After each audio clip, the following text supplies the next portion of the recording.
Hey guys, welcome back.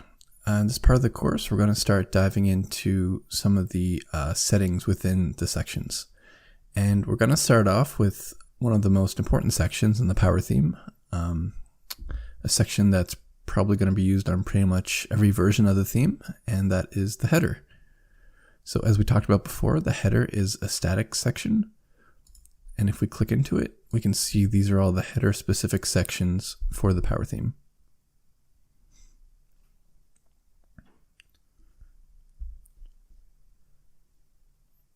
So we spent quite a bit of time developing the header for this theme, and the reason is we wanted it to be very versatile for you guys. So we'll kind of go sort of top to bottom for these settings just to show you what we can do with the header.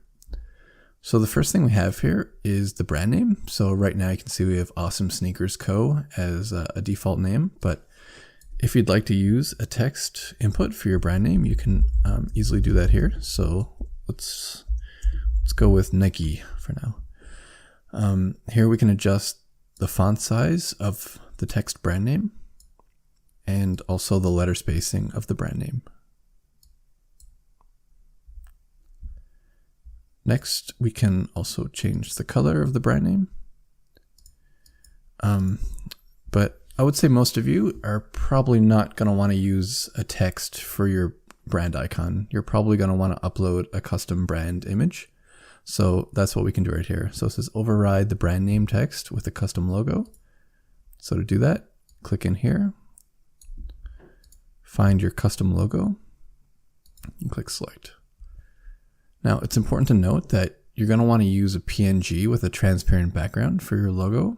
And the reason is you don't want like a square border around your brand logo, more than likely. So just make sure that when you export it, you export it as a transparent PNG type image. Here we can change the height of our logo image, the opacity of the image. These padding sections are a little confusing, but these are for the cases where if your image is not centered in the header the way you'd like. So you can see we have desktop and mobile settings. So right now we're on the desktop view. And if we add additional top padding, then it's going to shift our logo down. And likewise, if we add bottom padding, it's going to shift it up. So you might not have to touch these settings, but these are really just to fine tune where your logo sits within the header if it's not in a position that you like. So if we switch over to the mobile view quickly, we can see that adjusting these mobile settings are going to do the same thing, but on the mobile screen.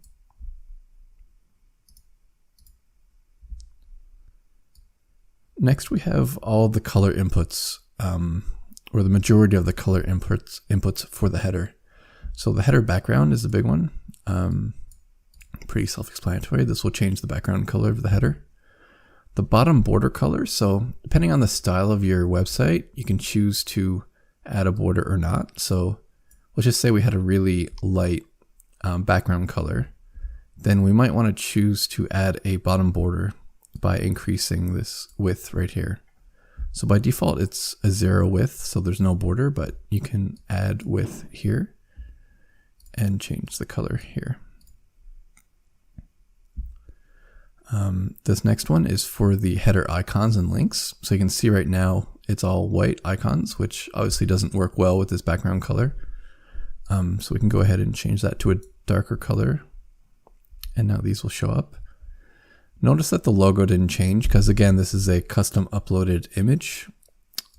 So if you want to change that, you're obviously going to have to upload a different image.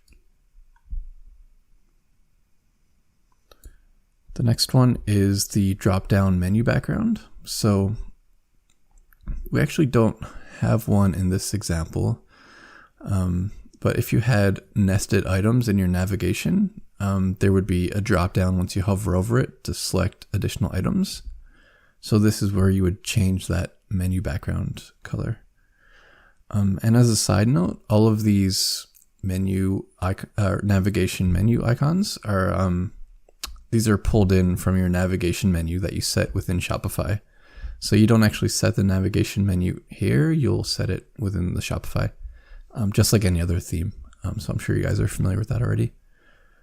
One way we can actually see this drop-down menu background color is if we switch over to the mobile view. So you can see the mobile style of the header is totally different than the desktop style.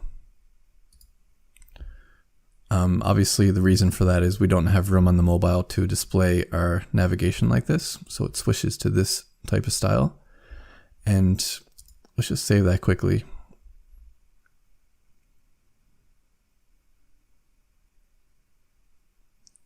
And now if we click the navigation button to display our navigation, we can see that this color is the same as this menu background color.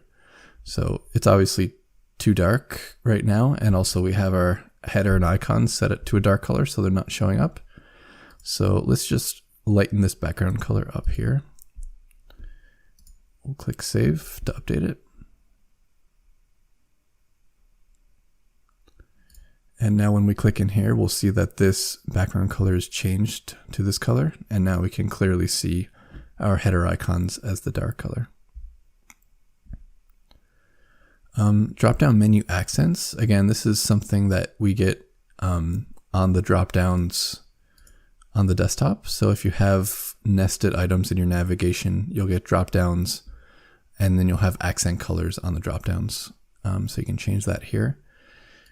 The other thing we have here is active cart bubble indicators. So this happens when you have an item in your cart. So right now we can tell that we have an item active in our cart. And if we just click the button, we can go over to our cart. We can see we have this thermos in our cart. So that's why we're getting this active cart notification here. And you can change that color here.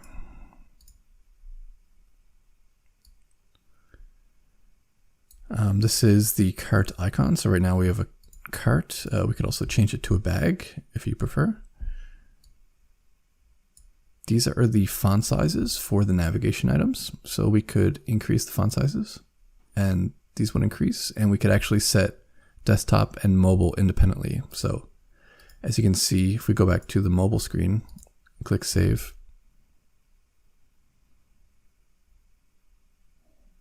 and expand our mobile, you can see that these actually never changed yet because this is only for desktop, but we can also increase the mobile. Let's just make them really big for illustration.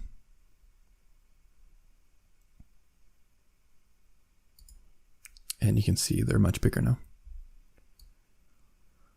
So this is one of the settings that I really wanted to talk about, and it's a little bit confusing, but so this is the transition between desktop and mobile style headers. So recall how we have different styles. We have this style for the desktop screen, and we have this style for the mobile screen.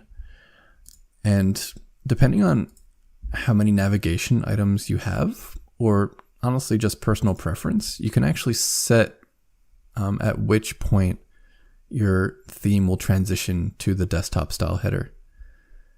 So you can see the transition width right now is 1220 pixels, and that actually corresponds to the width in pixels of the browser screen.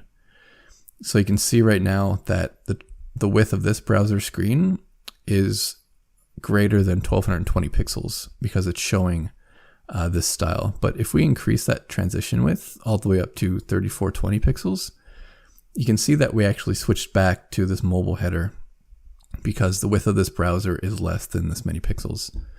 So this could come in handy if you have a lot of items in your navigation menu and they can't all fit.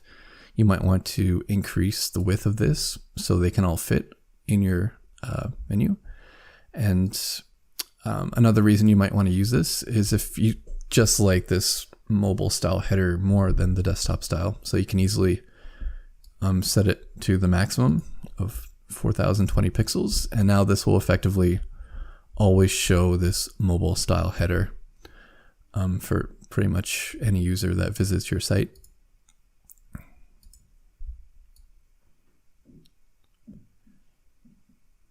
This is the submenu width on desktop. So let's go back. We'll change this back down so we get the desktop style header back again.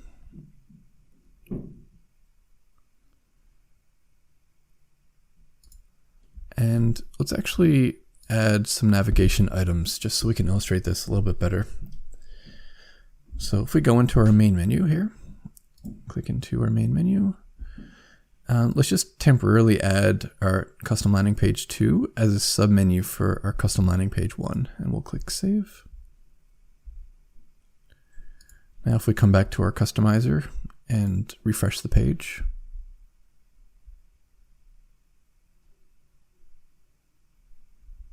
now we can see we actually have a submenu item. So now you can see what I was talking about earlier about the drop-down menu background is set here. So let's just set that to a funky color. So you can see it updated here. And then these are the accents that I mentioned before. So the red accent there you can set here. The setting we were on just then was the submenu width on desktop. So that actually corresponds to the width of this submenu. So if we increase it all the way up, then you can see this just got a lot wider. And again, just depending on your theme or you know, the style of the store that you want to have, then you might want to play with this as well. But again, these are sort of fine-tuned settings that I think in a lot of times we won't really touch. But sort of the theme with the power theme is that I think you'll, as we go through these sections more and more, you'll see that there's just a lot of customization options. So you don't necessarily have to touch them if you don't want to, but the power theme is really set up so if you want to customize sort of fine things like this, then you have the option. Next we have social media icons. So right now you can see we have 4. So this is set here, and the actual link for these icons is set in your general theme settings. So you actually have access to your general theme settings here. And Shopify does this because it's smart enough to know that this section is referencing general theme settings. So that's why it gives us this option here to access it. And it even goes as far as to only give us those general theme settings, which are relevant for the section that we're modifying. So that's pretty cool that Shopify does that. And then we can input the URLs for these links right here. The next one is the search bar. So we can toggle on and off the search bar. And it's actually not going to show up very well because we changed the background color. So let's just change the search bar colors as well. So the text and the bottom border. And now you can see we have a search bar here.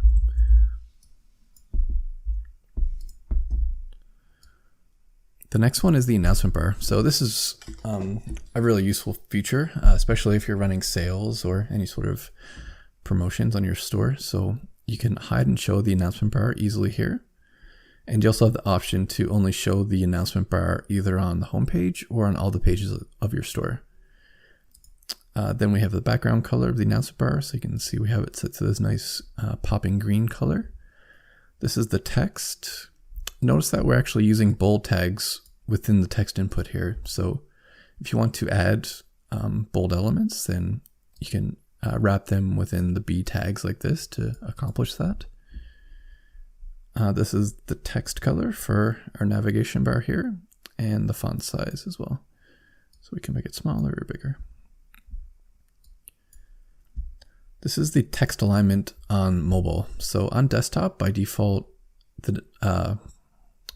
this announcement bar is always centered, but if you switch to the mobile view, then you actually have 2 options. So you can either left justify the text, or you can fully justify the text. So the options to you, I tend to leave it just on left. I think it looks a little bit cleaner.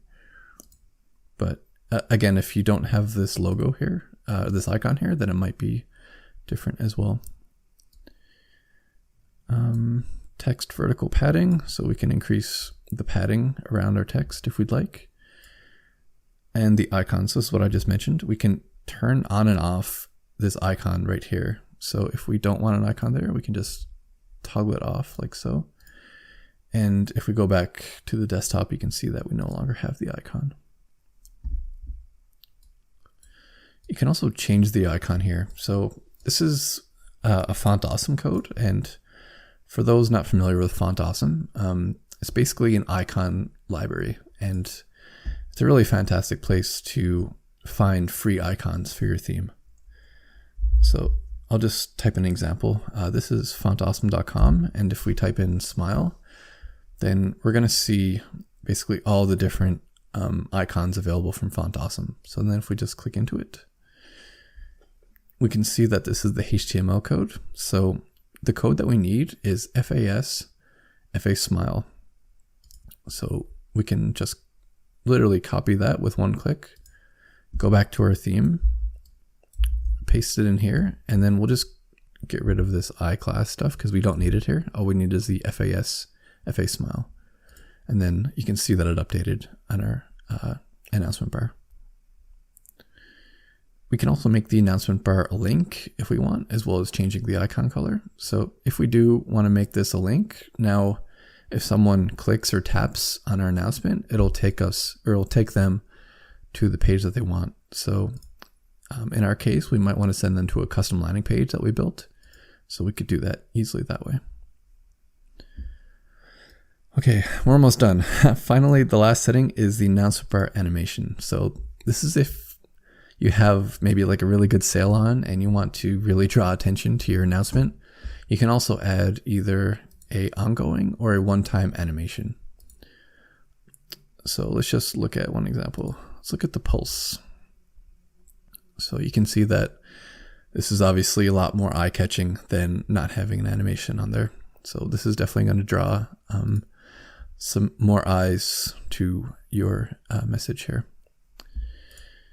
You can see we have a bunch to choose from. These are kind of fun to play with. I think the wobble is really out there. Yeah, the wobble is a little bit strange. You probably, some people might like it. The jello is cool. I like the jello one. And you can even turn off the continuous loop if you'd like. So by turning that off, it's actually only going to play the animation on page load. So if we just save the page now, you'll see that it will play the animation once it loads up right there, and then it won't play it anymore. So I kind of like this option better, honestly. It's kind of like a more subtle drawer of the eyes, let's say, to the announcement. And this is where you can change the animation speed of it as well.